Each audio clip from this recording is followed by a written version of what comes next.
Ladies and gentlemen, I would like to share with you some experiences I had a couple of years ago with some serious health setbacks. And the title of my speech is Health Resilience. And the motto is plan or be planned for.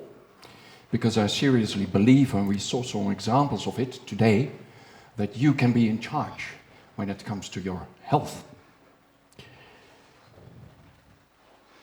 My name is Michiel MEEUWSEN.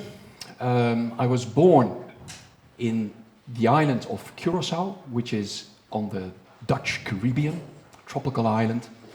When I was 11 years old, I moved to the Netherlands. I studied there, I worked there. And during the time when this story starts, I was fishing with my brothers. I was working abroad a lot in Eastern Europe, in Russia, and I'm still working abroad a lot in Europe and also in Turkey. Now, this band of brothers, as I will call it, was fishing in 1997. And we are fishing on pike. And pike is a prey fish. It swims in sweet water, in rivers, in lakes. And the interesting thing about this bugger is you need to find it. It's waiting somewhere. It's waiting for its prey to pass by, or it's waiting, preferably, for your hook to pass by. So, as an angler, together with my brothers, I was walking and walking with my casting rod, trying to find this pike, because it's waiting somewhere. And it takes hours, ladies and gentlemen, hours fishing on pike. And after a while, some urgency in my bowels built up. And there was no public toilet around for miles. Yeah. So I had to find a tree. I sat down behind a tree. I defecated. And this came with some noise, ladies and gentlemen. I will spare you the details. It was a bit of splattering, a bit of diarrhea. I had this already for quite a while. For me, it was relatively normal. But your brothers ain't your brothers if they do not comment upon this immediately. So they were screaming that, "Jan Michiel, what on earth are you doing behind that tree? What noise is that? Are you frying an egg? Yeah? You should go to a doctor, brother." And it was really the first time someone told me you should go to a doctor. Yeah? And as a matter of fact, ladies and gentlemen, during that time I was traveling a lot and I was consuming all sorts of food I was not really familiar with. I had to have my calorie intake every day. And just keep in mind, I'm a vegetarian, so sometimes, in some countries, it is really difficult. So I ate all sorts of food, and I just thought, okay, this defecation problems that I have, it's some sort of virus, you know. It will pass over. It's a temporary thing. On top of that, of course, I'm a man. I'm a macho, yeah? I don't go whining to a doctor. This is a problem many men have. Women will go to doctors, men postponed visit to doctors. Yeah? So I went to a doctor, and at the age of 40, I was diagnosed with colon cancer. And if you get this sort of diagnosis, cancer, then you end up in a roller coaster. It goes down. And you get all sorts of messages from the medical specialists. "Mr. MEEUWSEN, you need an operation. Mr. MEEUWSEN, before the operation, you need radiation. And after the operation, Mr. MEEUWSEN, you need chemical treatment. And Mr. MEEUWSEN, one more thing, after the operation, probably you will have a lifelong stoma." So these were the sort of messages that you get when you are diagnosed with colon cancer in that time, during that time. So I was really desperate.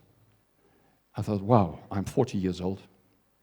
What about the quality of my life? I was a sportsman, I swam a lot. Thinking about the stoma is really a nasty idea. And then I decided, okay, what shall I do? Shall I wait as a sitting duck to see what happens? Or shall I wait as the pike for the hook to pass by? Or shall I act? Shall I try to do something? Shall I mobilize? So I decided to do the last, to learn what is this disease? What can I learn from it and how can I react to it? What can I control myself to conquer this disease, to cope with this disease?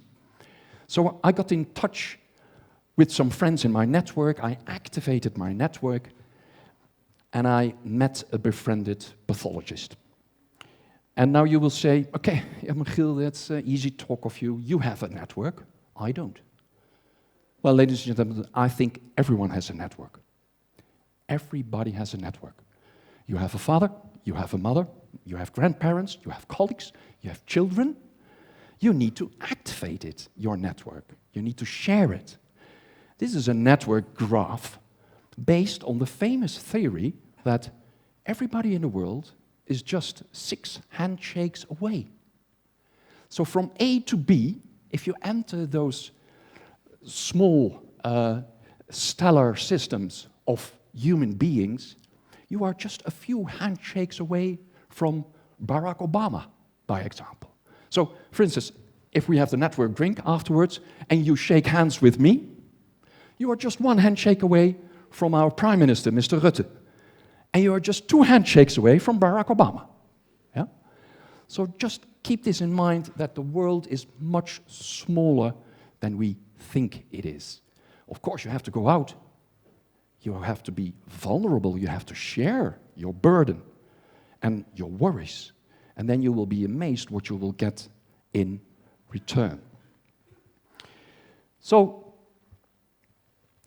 my befriended pathologist said to me, "Ja, Michiel, you need a new innovative operation technique for colon cancer. It's called TME. Now, there are some surgeons here in the room. TME stands for total mesorectal excision. It was in that time the best operation technique for colon cancer. It was a very neat technique, very careful operating deep down in the belly of the patient, me. And important was that all the side effects, getting a stoma, or becoming impotent, becoming incontinent, or even worse, the cancer would return, these side effects were not as bad with this new operation technique as with the standard classical operation technique during that time. So I decided, okay, I want to have this operation technique. And ladies and gentlemen, it took a bit of convincement with the hospital in my hometown to explain to them, listen guys, there is this TME technique developed in the US, and it is being pilot tested in the academic hospital of Leiden. This is the academic hospital of Leiden. I want to have this surgeon. Then all of a sudden my hometown hospital said, yeah, but Mr. MEEUWSEN, we also do this sort of technique. Again, I consulted my network, my befriended pathologist, and they said, ja, Michiel, it's not true. They are just boasting. It's not true. You should go to Leiden. So I didn't make a fuss out of it. I just insisted, I want to have this operation technique in Leiden, please. And I arranged it. So I went to Leiden, academic hospital, and I had an intake with Professor Kees Welvaart. He's pensioned now. And Welvaart, in Dutch, this was the surname of this surgeon, means well-being. So, can you imagine? I was meeting Professor Well-being in person. Yeah. I thought, okay, yeah, this is like a dream come true, you know. Now everything will go fine. And he was a fantastic guy. We had a fantastic interview, and he told me, ja, Michiel, you know a lot about your disease. You know a lot about this TME technique, much more than the average patient. So let's go for it. And by the way, Mr. MEEUWSEN, you have a lovely belly to operate in. I thought, okay, what is this? This is really a sort of plumber. A plumber who comes into your hometown and looks under the kitchen sink and says, yeah, those pipes and hoses, yeah, I can fix it, no problem. Yeah. So somehow this gave me a lot of trust in this guy. Because honestly, when it comes to colon operations, this is a sort of plumber activity. You just connect hoses and pipes and the job is done. Yeah? I'm simplifying it, but basically this is how this surgeon responded to me. Michiel, you have a nice belly, we will operate in it. So I had my operation, and when I woke up in the recovery room, immediately with my left hand, I felt on my belly, here, and I felt a big bulb. And then I realized, oh shit, I have a stoma. Because this is what my lovely Professor Wellbeing was telling me. Mr. MEEUWSEN, if you wake up and you feel a big bulb on your left side, you have a stoma. If you don't have a stoma. It's a very clear answer. And I felt this bulb, so I thought, okay, all the fuss to have this operation and still I have a stoma.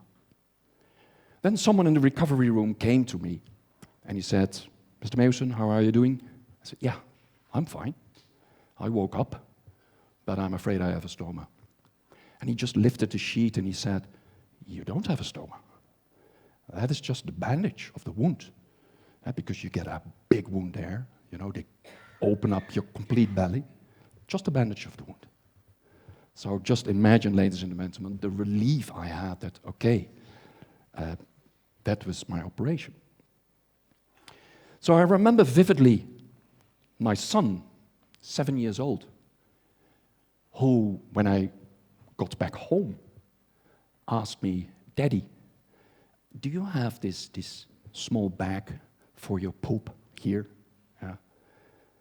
Because we told our children before the operation what might happen. And I said, no, son, I don't have it. And he was extremely relieved as well. My son was always preparing small drinks for me with some medicine to make my feces more soft, to have more easy defecate. So why am I telling this story to you, ladies and gentlemen? It's on health resilience. I sincerely believe that the choice I made to learn, to look around, to try to take control, I realized that not in all cases you can take control, but in many cases you can, really helps you to become more health resilient. And there is a famous philosopher, Stoic philosopher, Greek philosopher, Epictetus, born in Pamukkale, current Pamukkale in Turkey, by the way. Later he moved to Greece, who says, external events we cannot control. We should undergo these calmly and dispassionately. What we can control is our response to these events, our behavior. That is what we can control, and that is where we are responsible for. So, that is a wise guy, he's a smart guy. Yeah? I have to admit, I was quite desperate, of course, every now and then. But basically, I sincerely believe what he says.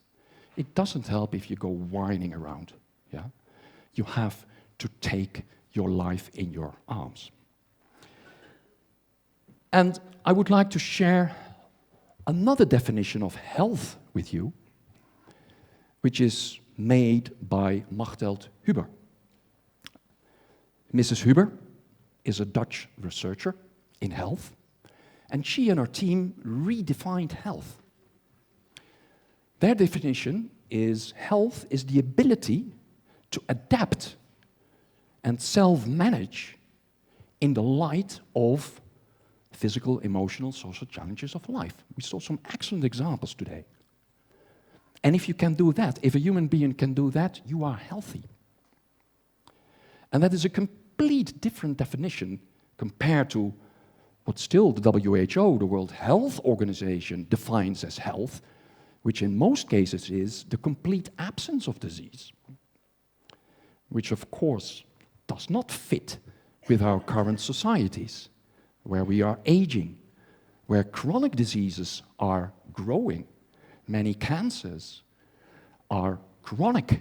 Even HIV is a chronic disease. So this definition of health, ladies and gentlemen, I would like to share with you, because I believe this is the future of health. How are you, human beings, able to cope with the health setbacks we have in life? So, ladies and gentlemen, my challenge to you is, what will you do in these sort of situations? Will you wait, like our pike, for the hook to pass by? And then be careful, because this band of brothers is insistent to fish you out of the water. Or will you mobilize? Will you learn? Will you do something? Thank you very much.